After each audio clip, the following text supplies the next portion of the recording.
In this video, we're going to learn how to process an array of items in batches. And by batches, what we mean is that we'll process more than one item at one time in case we have a large amount of things to process and we want to do it more rapidly. Now, hopefully you've gone and looked at the previous YouTube video, which is how to loop over items, which is what you see on the screen at the moment. If not, I recommend you go and see how to do that. I've just changed one thing since then. So I've now added more data in our array. And so we have 9 items in our array of values that we're going to send into the loop.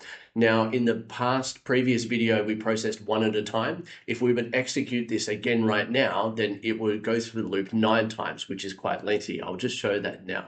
So there's 9 items in the array. We are going to loop over in a batch of 1 per loop. And if we execute this, we will see 9 executions adding up to a total of 10 times through this loop.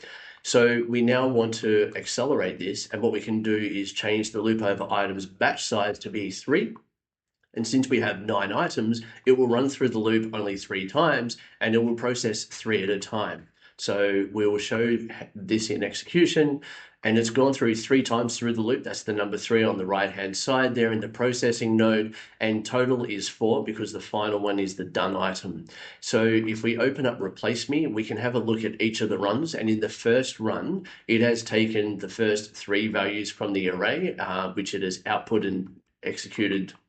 And in the input from the loop over items in the first run, it has taken the same 3 values. So value 1, 2, 3 has passed through this node.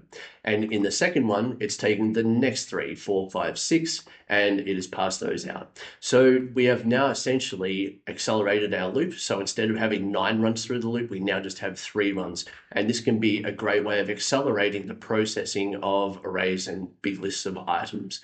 Hopefully you found this useful. Please like and subscribe.